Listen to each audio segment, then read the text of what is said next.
Hello, welcome to Unicorn Princess Tarot. So, ito yung reading for fire sign Aries, Leo, and Sagittarius. Take only what resonates. Sa mga hindi pa nakaka-resonate, please check our other videos. Ayan. And check your natal chart, yung iba. Anyway, this is for fire sign Aries, Leo, Sagittarius. Let's start your reading. Spirit guides, angel guides, what we have here for fire sign, please. For fire sign, please. Aries, Leo, and Sagittarius. This is general love reading for fire sign. Kunin muna natin yung main energy mo. Ayan. So, anyway. Eight of Cups is here. Nine of Swords. Gemini, Libra, Aquarius, Cancer, Scorpio, Pisces. Bottom of the deck. Three of Wands. Ace of Cups.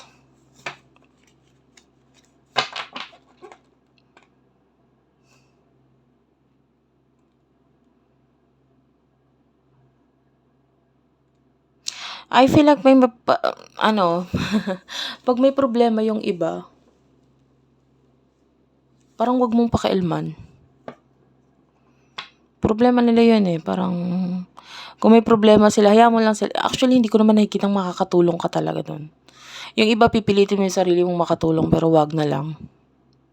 Focus on your future. Na? Hindi ka rin kasi nila pakikinggan eh. So, sayang yung oras mo. Sayang yung panahon mo, sayang yung effort mo. Okay, I feel like these are your friends. Nakakita ko ng friendly energy dun.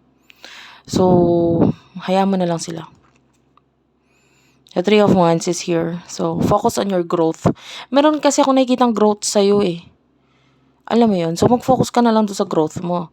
Kesa doon sa mga kaibigan mo, mga tao sa paligid mo, na pipilitin mong ayusin ang buhay nila, hihilahin mo sila pataas, ayusin mo problema nila, tutulungan mo sila. Kung ayaw naman nila tulungan ng sarili nila, 'di ba? So ano ka doon? Huwag mong pilitin yung taong ayaw, 'di ba?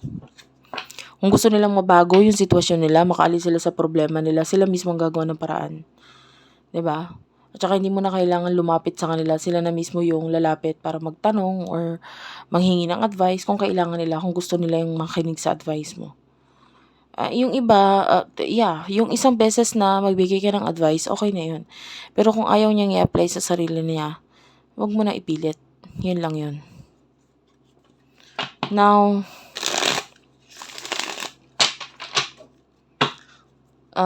who is this person that you're dealing with? For fire sign, please. Person nakakonect ni fire sign. Aries, Leo, Sagittarius. Person nakakonect ni fire sign, please. Aries, Leo, and Sagittarius. Thank you, Spirit Guides, Angel Guides. Okay, in person mo, you do have here the Seven of Pentacles.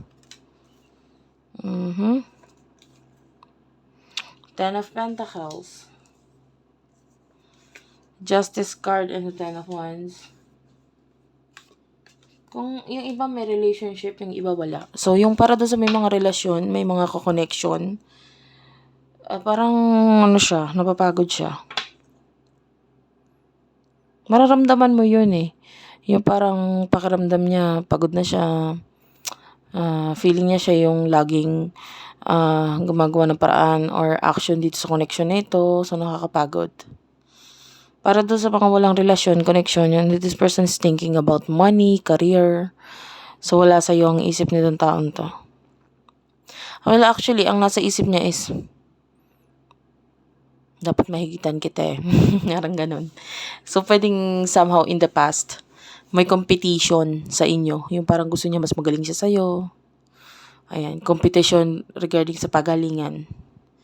Okay, so, pwede ngayon, ang focus niya talaga money and career. Para yun sa mga walang connection. Para sa may connection, yun nga, I can see a lot of pagod dito sa taong to. Yung iba may marriage na involve. So anyway, ano yung mga nasa isipan ninyong dalawa ng person na ito? For fire sign, please.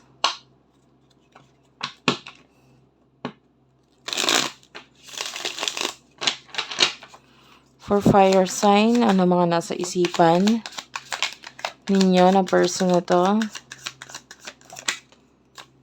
And you do have here the Knight of Wands, the Hanged Man.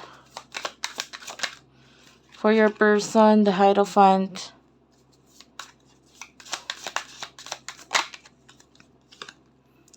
Queen of Pentacles, Five of Cups. Okay. The Star. I feel like yung nasa isip mo ay for some of you na ang kakonect ay soulmate or someone na walang connection, pwedeng naghihintay ka pa rin. Maybe may distance sa inyo nitong taon to. So, naghihintay ka pa rin. I feel like ikaw yung nagagawa ng action para lumapit or gumawa ng action para magkaroon ng connection sa inyong dalawa. So, katulad ng advice ko kanina doon sa tinutukoy nating friend dito, kung ayaw, di ba? Huwag mo ipilit ang sarili mo sa taong ayaw kasi sayang ang effort mo, sayang ang time mo. So, ganun. For those of you na may connection na may relasyon, I feel like ang nasa isip mo is some kind of pagta-travel. Pero may paghihintay, parang wait lang. Hindi ko pa alam kung mangyayari. Yung iba sa inyo, mas malaki yung chance na hindi pa mangyari. And, yan. So maybe you're waiting for the right time or kung kailan mangyayari yan. And then for your person, ang mga nasa isipan niya, na ano siya na nalulungkot, nasasaktan siya. I feel like, may mga nawala sa kanya. Opportunity, may mga napalagpas siyang opportunity pwedeng dahil sa yon, sinisisi ka niya doon. And I feel like this person is naiinis siya sa'yo. kung may relasyon kayo, naiinis siya sa'yo kapag na-attract siya sa'yo. Alam mo yun, yung pag nagagandahan or napupugian siya sa'yo. There are times talaga.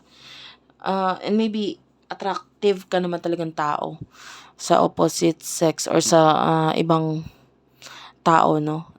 Malakas talaga yung iyong sex appeal. Tapos itong taong ito, naiinis siya. Bakit kasi, parang may insecurity siya eh. So, naiinis siya pag nagpapaganda ka, nagpapapogi ka. Kasi parang iniisip niya, nagpapacute ka na naman sa iba. Parang ganun. So, yun yung nasa isip niya. Medyo weird yung person mo. At, ito pa pala yung isang card, no? Ngayon ko lang napansin. The Queen of Wands is also here. So, nakakita tayo dito ng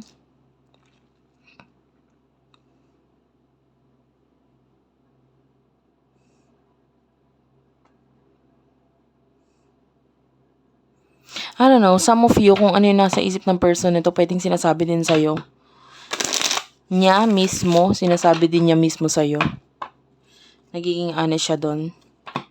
So, hindi mo na kailangan alamin kung ano talaga nasa isip niya. Kasi pwedeng sinasabi niya, vocal siya sa mga nasa isip niya sa'yo. So, what will happen in the near future for you, fire sign, Aries, Leo, Sagittarius? In the near future for fire sign, Aries, Leo, and Sagittarius. One last shuffle. Okay, thank you, Spirit Guides, Angel Guides.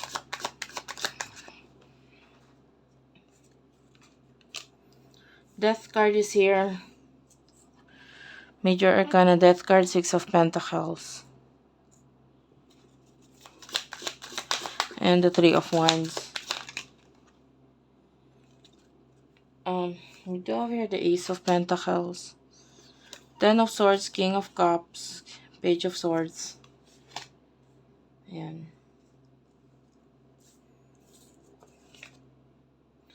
The Moon.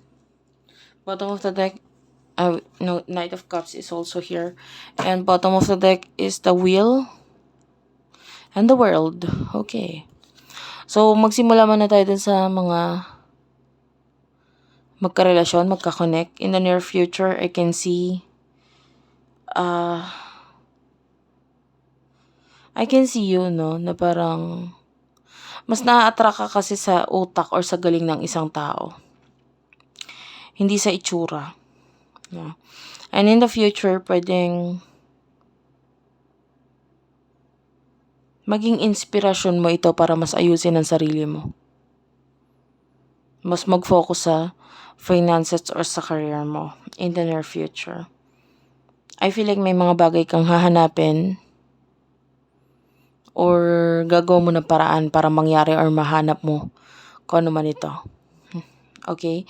And may kinalaman yun maybe sa iyong dream, sa pangarap mo. Gusto mo ng pagbabago sa buhay mo, so gagawa ka ng action para mabago ang buhay mo. I feel like hindi ka natakot sa mga changes kasi ilang beses na nangyari yung pagbabago na yun sa buhay mo eh. Okay? And willing ka na naman baguhin ito. For your person, para sa mga magkakarelasyon, nakakita tayo dito na may mga ibibigay siya sa'yo. And it is something na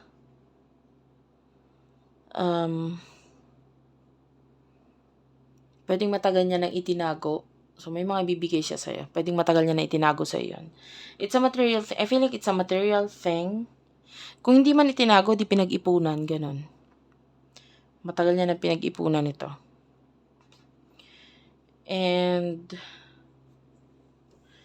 yeah, yung iba sa inyo, nagpakapagod siya sa trabaho because of this. So, may ibibigay siya sa'yo na something na pinag-ipunan niya.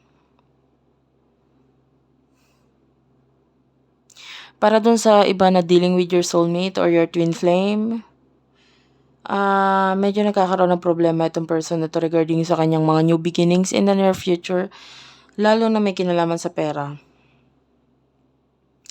Wala kang pakialam. Actually, yung focus mo nasa iba. Yung person na ito is, yun nga, maraming changes na nangyayari sa buhay niya. Pwedeng marami siyang karma, problema, kinakaharap ngayon. And this person might be trying to move on. Hindi sa connection ninyo, but sa buhay niya. Kasi pwedeng may mga bagay na nawala sa kanya. And yeah, that's it for now. Thank you for watching. I love you all. And bye-bye.